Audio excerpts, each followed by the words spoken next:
आज हम स्टार्ट करते हैं page number 61। Topic is partnership deed. What is partnership deed? Partnership deed होती क्या है? Partnership result out of an agreement. Partnership कैसे बनता है? एक एग्रीमेंट के कारण बनता है, एक कॉन्ट्रैक्ट होता है पार्टनर्स के बीच में। द एग्रीमेंट में भी आइदर ओरल और रिटन। जो एग्रीमेंट होता है वो ओरल फॉर्म में भी हो सकता है या रिटन फॉर्म में भी हो सकता है, but always a written agreement is useful in case of dispute. लेकिन हमेशा रिटन जो फॉर्म होता है वो बहुत एक बेटर फॉर्म होता है कि अगर मानो बाद में चल के लड़ाई होती है, कॉन्फ्लिक्ट्स होते हैं, तो वो हम एक तरीके का प्रूफ के तौर पे, एक तरीके का डिस्प्यूट सेटलमेंट के तौर पे उसे पार्टनरशिप डीड को यूज कर सकते हैं अगर रिटन फॉर्म में होगी तो। This agreement is known as partnership deed. तो वही बताया जा रहा है कि जब रिटन फॉर्म में एग्रीमेंट होता है तो उसे हम पार्टनरशिप डीड कहते हैं। Partnership deed contains rights, obligations, objects and scope of partnership deed. Partnership मतलब ये बताया जा रहा है कि पार्टनरशिप डीड में होता क्या क्या है। राइट्स मतलब आपके पास कितने अधिकार हैं, आपको करना क्या है, स्कोप क्या था, एंड ऑब्जेक्ट क्या है पार्टनरशिप का। It is the basis of contract and basic document of understanding between partner। ये एक तरीके का डॉक्यूमेंट होता है written फॉर्म में जो क्या कैरी करता है, कॉन्ट्रैक्ट कैरी करता है या एक अंडरस्टैंडिंग कैरी करता है कि पार्टनर्स के बीच में क्या अंडरस्टैंडिंग है, क्या रिलेशनशिप है। It is the basis of. अब इसके आगे आपको यही बताया जा रहा है कि partnership is the result of an agreement. Partnership जो होती है एक एग्रीमेंट के कारण बनती है। No particular formalities are required for existence of partnership. Partnership के लिए हमें कोई और फॉर्मेलिटीज की जरूरत नहीं होती है। It may be form verbally और may be in writing. Verbally मतलब ओरल फॉर्म में भी बन सकती है या रिटन फॉर्म में भी बन सकती है। Partnership deed is information about the firm and the partners and all other information about capital, profit sharing ratio। जो पार्टनरशिप डीड होती है वो एक तरीके की इंफॉर्मेशन रखती है अबाउट द फर्म, मतलब कि फर्म आपका बिजनेस क्या है, कैसा नेचर है, कहाँ कहाँ ऑफिस है, क्या एड्रेस है, और पार्टनर्स के बारे में कि पार्टनर्स का नाम क्या है, उनका एड्रेस क्या है, और वो कितनी कैपिटल लगाए हैं बिजनेस में, कितना रेशियो है प्रॉफिट शेयर करने का, लॉस शेयर करने का। Partnership deed is also called as article of association of partnership. इसका दूसरा नाम क्या है? Article of association of partnership, या पार्टनरशिप एक्ट कह सकते हैं या पार्टनरशिप कॉन्ट्रैक्ट कह सकते हैं।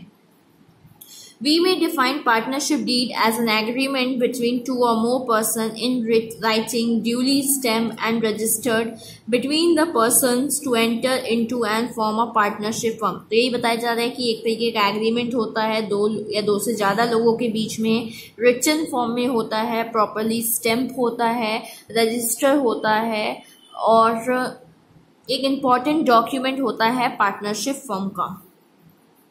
Characteristics of partnership deed। This agreement may be written or verbal। मतलब ये जो एग्रीमेंट होता है written भी हो सकता है या oral form में भी हो सकता है। If this agreement is written, then it should be duly signed by all the partners and the government stamp should be affixed thereon। मतलब वही बोला जा रहा है कि अगर written form में है तो सब पार्टनर्स का साइन होना चाहिए, उसमें गवर्नमेंट की भी स्टैम्प लगी होनी चाहिए। It is good to register partnership agreement. बहुत अच्छा होता है कि अगर आप रजिस्ट्रेशन करवा लेते हैं तो। Partnership deed is like a memorandum of association of a company but not a general document like a company memorandum. जो पार्टनरशिप डीड होता है किस तौर पे होता है? मेमोरेंडम ऑफ एसोसिएशन के तौर पे होता है, but not a general document like company memorandum. लेकिन कंपनी के डॉक्यूमेंट जर्नल डॉक्यूमेंट जैसा नहीं होता है। Why partnership deed should be written document? Partnership deed may be written or verbal both, but it is always useful if it is in a written form. At the time of establishment of partnership, there is friendly relation among them। इसमें यही बताया जा रहा है कि जो partnership deed होती है वो रिटन या ओरल दोनों फॉर्म में हो सकती है, लेकिन हमेशा बोला जाता है कि रिटन फॉर्म में होनी चाहिए, क्योंकि आप जानते हैं जब आप बिजनेस स्टार्ट करते हैं या पार्टनरशिप स्टार्ट करते हैं तो आपका जो रिलेशन होता है मतलब अदर पार्टनर्स के साथ बहुत फ्रेंडली होता है। Later on many conflicts and disputes arises. लेकिन फिर धीरे धीरे जब आप काम करने लग जाते हैं तो आपके मन में उनके मन में लड़ाई आ जाती है, भेदभाव आ जाता है, मिसअंडरस्टैंडिंग क्रिएट हो जाती है। In such a situation partnership deed is helpful. उस सिचुएशन में हमारे लिए पार्टनरशिप डीड बहुत यूजफुल होती है। With the help of partnership deed disputes are settle. Partnership deed की मदद से जब भी कभी लड़ाइयाँ होती हैं तो वो सेटल करने में हेल्प करता है। Experts have suggested that to maintain the existence of partnership and partnership deed should be in written form. तो उन्होंने यही बताया है, एक्सपर्ट्स भी यही बोलते हैं कि अगर आप पार्टनरशिप कर रहे हो तो उसके लिए पार्टनरशिप डीड रिटन फॉर्म में हो तो बहुत अच्छा होता है। Dr. A.N. Agarwal says the neglect of this precaution has shortened the life of many firms. अगर आप यही प्रिकॉशन फॉलो नहीं करते हो, पार्टनरशिप डीड को रिटन फॉर्म में नहीं रखते हो, तो आपका जो बिजनेस है वो लंबे समय तक नहीं चल सकता है। Partnership should be in written form, sign and duly stamped, it should also be registered. मतलब यही बताया गया जो पार्टनरशिप होती है वो रिटन फॉर्म में होनी चाहिए, प्रॉपरली साइन होना चाहिए सबका, स्टैम्प होना चाहिए गवर्नमेंट का, और उसको रजिस्टर भी जाके आपको रजिस्ट्रेशन भी आपको करवा लेना चाहिए। Need of partnership deed. To avoid dispute later and for smooth running of partnership business, it is better to have partnership deed in writing. यही बताया गया है कि लड़ाइयों को कम करने के लिए, बिजनेस को स्मूथली चलाने के लिए लंबे समय तक पार्टनरशिप डीड रिटन फॉर्म में हो तो अच्छा होता है।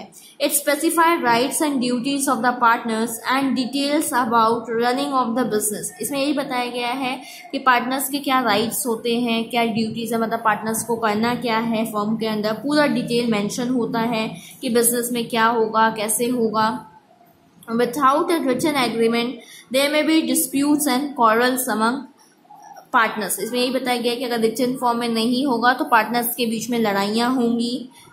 Contents of partnership deed. Partnership deed में क्या क्या टॉपिक्स होती हैं, क्या क्या कंटेंट्स होते हैं।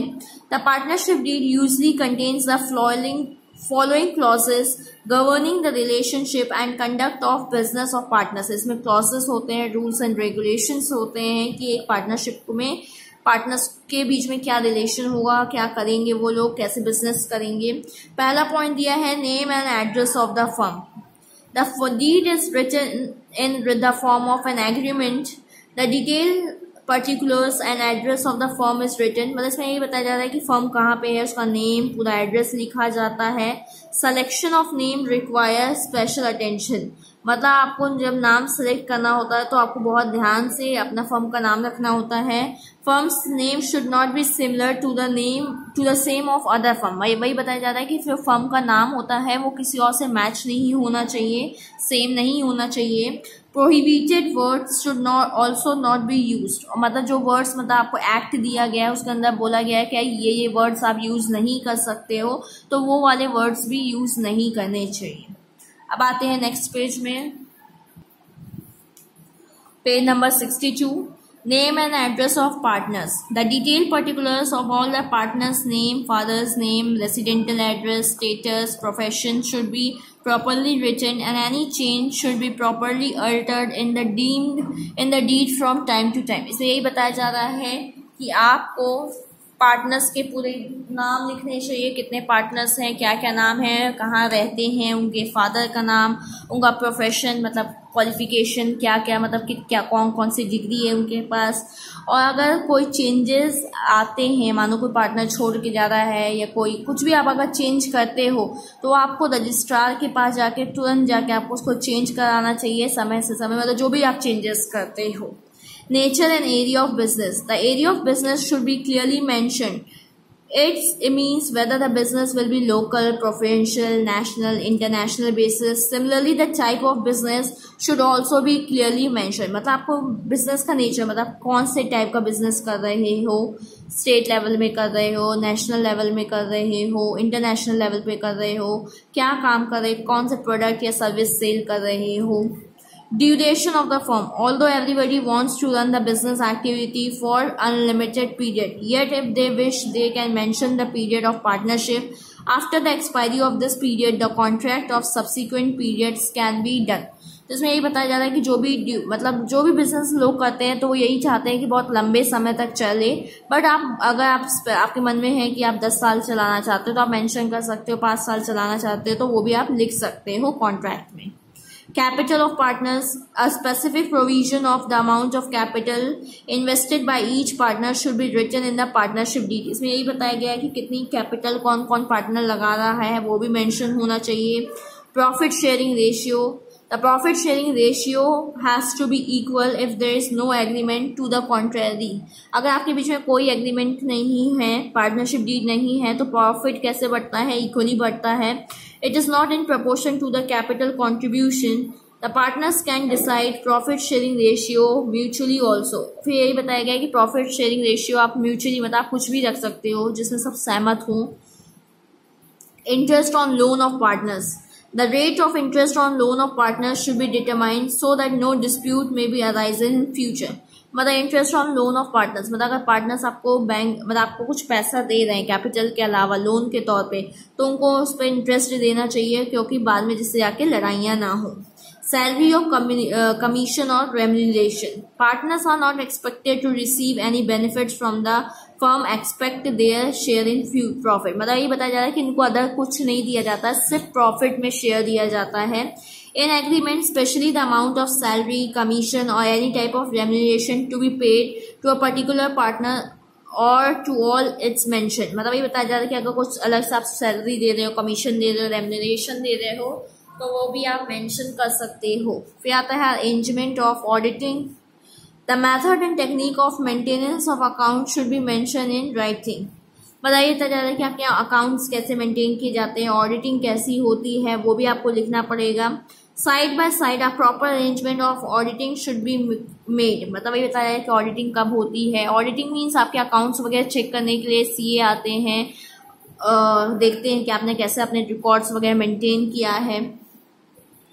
Rights and disputes of partners. It is in the interest of the partners to mention the rights and duties of partners. इसमें यही बताया गया है कि क्या क्या किसको क्या काम करने हैं, कितने अधिकार दिए गए हैं, वो सब मेंशन होना चाहिए. Withdrawals. The amount to be withdrawn by each partner for his expense should also be written so that in future any disputes may be avoided. मतलब एक पार्टनर कितना पैसा निकाल रहा है, कितना खर्चा कर रहा है, वो सब भी मेंशन होने चाहिए. Division of work. The responsibility assigned to each partner should be mentioned clearly in the deed. The rights and duties of the partner should also be mentioned. इसमें यही बताया जा रहा है कि किसको क्या काम दिया जाएगा, वो सब भी लिखे होने चाहिए. Admission of a new partner.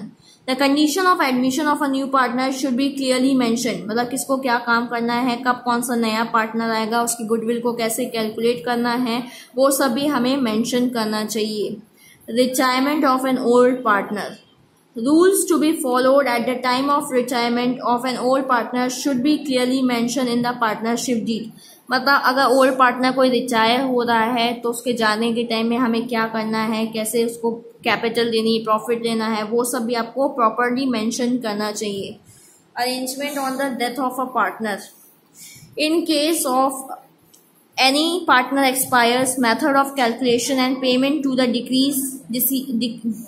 deceased partner should be clearly mentioned in the deed. अगर कोई पार्टनर की डेथ होती है तो उसको पैसा कैसे लौटाया जाएगा, क्या किया जाएगा, वो सब भी मेंशन होने चाहिए कि उसकी गुडविल कैसे कैलकुलेट करेंगे.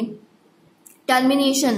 If a partner becomes permanently incapacitated to work, provisions applicable for his termination to be clearly mentioned. अगर आप कोई पर्सन काम नहीं कर पा रहा है तो उसको कैसे टर्मिनेट करना है, कैसे हटाना है, उसके भी रूल्स एंड रेगुलेशंस होने चाहिए.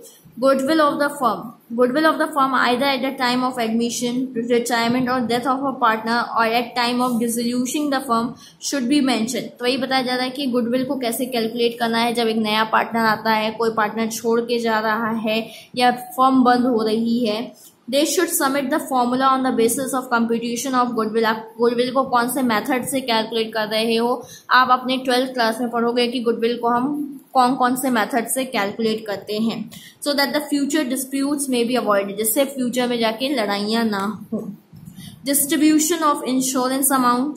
It should be mentioned in the deed that how the amount of insurance will be distributed among the partners. Insurance का पैसा कैसे डिस्ट्रीब्यूट होगा, पार्टनर अगर आपने इंश्योरेंस करवा रखा है तो.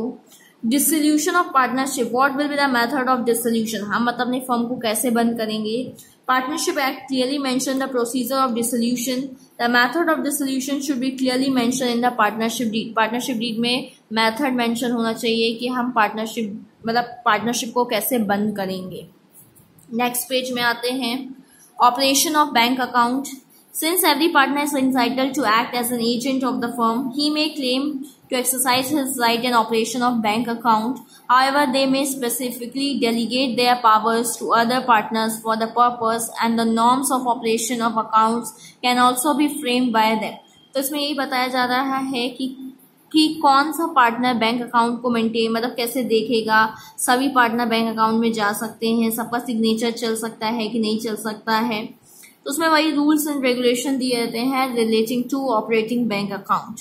फिर दिया हुआ application of Garner versus Murray law. It is desired that a provision should be made to settle the dispute of the dissolution of partnership of the firm. If a partner becomes bankrupt and does not pay any dues to the firm, whether this loss may be shared by existing partners in their profit sharing ratio or in the ratio of the capital. इसमें ये बताया जा रहा है कि मानिए आपका firm बंद हो रहा है और कोई पार्टनर बैंकरप्ट हो गया, उसके पास इंसॉल्वेंट हो गया, दिवालिया हो गया है, तो जो फर्म का ड्यूज है, लॉसेस है या लोन वगैरह कहीं से दे रखा, तो बैंक फर्म कैसे पे करेगी. जो बाकी एग्जिस्टिंग पार्टनर्स हैं फिर वो सब चीज सफर करेंगे, अपने प्रॉफिट शेयरिंग रेशियो में बांटेंगे कि कैपिटल रेशियो में बांटेंगे. It is decided in case that the partner should bear the loss of capital in their capital ratio on the date of insolvency of the partner. इसमें यही बताया गया है कि अगर कोई पार्टनर इंसॉल्वेंट हो रहा है तो उस डेट पे बाकियों को अपने कैपिटल रेशियो के हिसाब से लॉस को सफर करना चाहिए. Arbitration clause. In case of dispute, that they refer the matter to some arbitrator instead of going to the court, because in courts not only time and money is wasted but the reputation of the firm is also endangered. Arbitration clause के तहत क्या होता है कि जब लड़ाइयाँ होती हैं तो हर लड़ाई को हम कोर्ट तक नहीं ले जा सकते. इससे हमारी फर्म की रेपुटेशन भी खराब होती है, मनी भी वेस्ट होता है और टाइम भी वेस्ट होता है. इसके लिए एक पर्सन होता है आर्बिट्रेटर जिसको कहते हैं, जो सब दोनों के बीच की लड़ाइयों को सॉल्व करने में हेल्प करता है.